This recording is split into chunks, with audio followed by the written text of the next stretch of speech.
Welcome back to your own YouTube channel একাগ্রতা classes. তোমরা যারা সেমিস্টার 3 এর স্টুডেন্টস আছো এবং সোশিওলজি সাবজেক্টটা মাইনর হিসাবে আছে, তো তাদের জন্য এই ভিডিওটা অত্যন্ত গুরুত্বপূর্ণ। দেখো, লাস্ট মিনিট যে সাজেশন আমরা দিয়ে থাকি অন্যান্য সাবজেক্টের, আজকের টপিক হচ্ছে সোশিওলজি মাইনর। তো দেখো, যে কোয়েশ্চেন্সগুলো আমি দিচ্ছি এগুলোর অ্যান্সারও আমরা দিয়ে দেবো। কীভাবে কোথায় অ্যান্সার তোমরা পাবে, কীভাবে পড়বে, সেগুলো আমরা ডিটেলসে বলে দেবো। ভিডিওটা শেষ পর্যন্ত দেখো। দেখো, প্রথমেই তোমাদের বলে রাখি, তোমাদের যে পেপার প্যাটার্নটা আছে তোমরা জানো যে 3টে 15 মার্কসের আসবে, ঠিক আছে। অর্থাৎ 3 × 15 45, আর বাকি যেটা আছে, ঠিক আছে, অর্থাৎ বাকি 30 মার্কস, সেটা হচ্ছে তোমাদের 5 মার্কসের আসবে। অর্থাৎ 6টা প্রশ্ন 5 নম্বরের আসবে এবং 15 নম্বরে 3টে প্রশ্ন আসবে। Total 75 exam. দেখো, 15 নম্বরের জন্য যে প্রশ্নগুলো আমি দেবো সেগুলো তোমরা অত্যন্ত গুরুত্ব দিয়ে পড়বে, ঠিক আছে। এর মধ্যেও আমি ইম্পর্টেন্ট কোনগুলো বলে দেবো, যে প্রশ্নগুলো দেওয়া আছে এর মধ্যে থেকেও যেগুলো ইম্পর্টেন্ট আমি সেগুলো মার্ক করে দেবো, ঠিক আছে। তো দেখো, যে সিকোয়েন্সে বলবো সেটা ফলো করলে তোমাদেরই ভালো হবে। দেখো, প্রথমেই যে প্রশ্নটা আছে, সমাজতত্ত্ব কি বিজ্ঞান পদবাচ্য? তোমার মতের সপক্ষে যুক্তি দাও। এই প্রশ্নটা এবছরের জন্য অত্যন্ত গুরুত্বপূর্ণ একটি প্রশ্ন, ঠিক আছে। এই প্রশ্নগুলো তোমরা ছেড়ে যেও না। প্রথমেই দেখো, নেক্সট যেটা আছে, সামাজিকীকরণ কাকে বলে? সামাজিকীকরণের বিভিন্ন মাধ্যমগুলি সংক্ষেপে আলোচনা করো, ঠিক আছে। এই প্রশ্নটাও গুরুত্বপূর্ণ। নেক্সট দেখো, সংস্কৃতির সংজ্ঞা দাও। সংস্কৃতির বিভিন্ন প্রকার সম্বন্ধে আলোচনা করো, ঠিক আছে।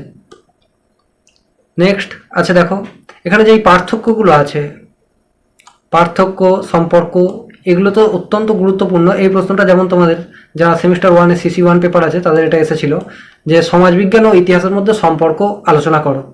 হ্যাঁ, অনেকে বলবে যে দাদা সেমিস্টার 1-এ তো CC 1-এ এসে গেছে, আমাদের কি মাইনরের জন্য ইম্পর্টেন্ট? হ্যাঁ, তোমাদের জন্য এটা খুবই গুরুত্বপূর্ণ, ঠিক আছে। এবং এর সঙ্গেও তোমরা কি করবে, এই পার্থক্যটা এটা তোমরা 5 মার্কসের জন্য করে রাখবে। এটা 15 নম্বরে করার দরকার নেই, এটা 5 মার্কসে করে নেবে। নেক্সট যেটা আছে, দেখো সমাজবিজ্ঞানের ও নৃবিজ্ঞানের মধ্যে পার্থক্যগুলি চিহ্নিত করো, ঠিক আছে। এটা 5 মার্কসের জন্য পড়লেই হবে। নেক্সট যেটা আছে, দেখো সামাজিক বিচ্যুতি কি? সামাজিক বিচ্যুতির প্রধান কারণগুলি লেখো। এই প্রশ্নটা অত্যন্ত গুরুত্বপূর্ণ একটি প্রশ্ন, ঠিক আছে। এই প্রশ্নগুলো তোমরা ছেড়ে যেও না। যেগুলো আমি স্টার দিচ্ছি এগুলো তোমরা অবশ্যই আগে করার চেষ্টা করবে। দেন যেগুলো রেড কালার দেওয়া আছে, অর্থাৎ স্টার দেওয়া ছাড়া যেগুলো আছে সেগুলো পড়বে। পরবর্তী দেখো, সামাজিক পরিবর্তন কি? সামাজিক পরিবর্তনের যে কোনো 2টি উপাদান ব্যাখ্যা করো। এটাও তোমাদের CC 1 পেপার যাদের আছে তাদের এসে গিয়েছিল, তোমাদের জন্য এটা গুরুত্বপূর্ণ। নেক্সট দেখো, এই প্রশ্নটাও এটা রেড দিয়ে হাইলাইট হবে, রেড কালার দিয়ে। দেখো, সামাজিক মান থেকে বিচ্যুতি ও সামাজিক নিয়ন্ত্রণের সম্পর্ক ব্যাখ্যা করো। এটা তোমরা 15 মার্কসের জন্য পড়বে অবশ্যই। দেন এগুলো আছে, দেখো এটা 5 মার্কসের জন্য তোমরা পড়বে, যে সামাজিক পরিবর্তনের মার্কসীয় তত্ত্ব আলোচনা করো। এটা তোমরা 5 মার্কসের জন্য পড়লেই যথেষ্ট। আর সামাজিক সচলতার বিভিন্ন রূপগুলি লেখো, এটা 15 মার্কসের জন্য। এটাও অত্যন্ত গুরুত্বপূর্ণ একটি প্রশ্ন। এবারে দেখো, এখান থেকে আমি মোট দিলাম হচ্ছে 15টা কোয়েশ্চেন্স। আশা করা যায় এর মধ্যে থেকেই 3টে তোমরা পরীক্ষায় কমন পেয়ে যাবে, ঠিক আছে। এবারে দেখো, তোমাদের 5 মার্কসের যেগুলো আমি দেখিয়ে দিচ্ছি, হ্যাঁ 5 মার্কসের 6টা প্রশ্ন আসবে, কিন্তু এখানে দেওয়া আছে তোমার 16টা প্রশ্ন। কেউ জিজ্ঞাসা করবে যে দাদা এই 16 থেকে 17টা কোয়েশ্চেন্স করলেই কি আমাদের হয়ে যাবে? দেখো, এই যে 15 মার্কসের যে প্রশ্নগুলো আছে ওখান থেকেই কিছু হয়তো কেটে তোমাদের 5 মার্কসে চলে আসবে। তাই 15 মার্কস প্লাস 5 মার্কস তোমরা কভার করলে তবেই পুরো পেপারটা তোমরা অ্যাটেম্প্ট করতে পারবে। কেউ হয়তো বলবে যে দাদা আমি এখানে 15 মার্কসের একটাও পড়বো না, শুধু 5 মার্কসের পড়ে যাবো, তাহলে কি হবে? না, হবে না, ঠিক আছে। আমি ক্লিয়ার করে দিলাম যে হবে না, কেননা এর মধ্যে থেকেই এই 15 মার্কসে যেগুলো আছে এর মধ্যে থেকেই অনেক কিছু কমন তোমার 5 মার্কসে আসতে পারে। যেমন আমি এটা বলে দিলাম যে সামাজিক পরিবর্তনের মার্কসীয় তত্ত্ব আলোচনা করো। এটা দেওয়া আছে 15তে, কিন্তু 5 মার্কসেও আসতে পারে। দেখো 5 মার্কসেরগুলো দেখে নাও।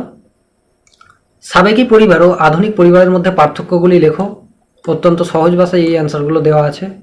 নেক্সট যেটা দেখো, সামাজিকীকরণ কি? শিশুর ব্যক্তিত্ব বিকাশে এর ভূমিকা আলোচনা করো। এটা 15 মার্কসেও আসতে পারে, ঠিক আছে। তোমরা 5 মার্কসের জন্য করলেও হবে, ঠিক আছে, কেননা 5 মার্কসে আসারই চান্সটা বেশি। প্রাথমিক ও গৌণ গোষ্ঠী বলতে কি বোঝো, এদের মধ্যে পার্থক্য, এটা 15 মার্কসের জন্য করবে, ঠিক আছে? কেননা তোমরা যদি 15 মার্কসের জন্য করে রাখো তাহলে সেটা 5 মার্কসে এলেও লিখতে পারবে, কিন্তু 5 মার্কসে চলে এলে তুমি যদি 5 মার্কসের জন্য পড়ে যাও আর গিয়ে যদি দেখো যে 15 মার্কসে চলে আসছে তাহলেই সমস্যা হয়ে যাবে। নেক্সট দেখো, এই টিকাগুলো করে নেবে। সংস্কৃতি 5 মার্কসের জন্য, সংস্কৃতির বৈশিষ্ট্যগুলি লেখো 5 মার্কস। সামাজিক নিয়ন্ত্রণে পরিবারের ভূমিকা, ঠিক আছে? তারপরে সম্প্রদায়ের বৈশিষ্ট্য, অত্যন্ত গুরুত্বপূর্ণ একটি প্রশ্ন। সামাজিক বিচ্যুতির কারণগুলি লেখো, এটা আই থিঙ্ক তোমাদের 15 মার্কসে দেওয়া ছিল। সমাজতত্ত্ব ও সাধারণ জ্ঞানের মধ্যে পার্থক্য, এই যে পার্থক্যগুলো আছে এগুলো অবশ্যই করে করবে, একটা পার্থক্যর প্রশ্ন তোমরা এক্সামে দেখতে পাবে। সমাজবিজ্ঞান ও মনোবিজ্ঞানের মধ্যে পার্থক্য, এই দুটোর মধ্যে এই যে দুটো প্রশ্ন আছে এর মধ্যে এই প্রথমটা বেশি গুরুত্বপূর্ণ, যে সমাজতত্ত্ব ও সাধারণ জ্ঞানের মধ্যে পার্থক্য। নেক্সট যেটা দেখো, লোক সংস্কৃতি ও জনপ্রিয় সংস্কৃতির মধ্যে পার্থক্য, এটাও তোমরা জাস্ট রিড করে নেবে। সামাজিক গোষ্ঠীর সংজ্ঞাটাও রিড করে নেবে। সামাজিক গোষ্ঠীর বিভিন্ন রূপ উদাহরণ সহ লেখো।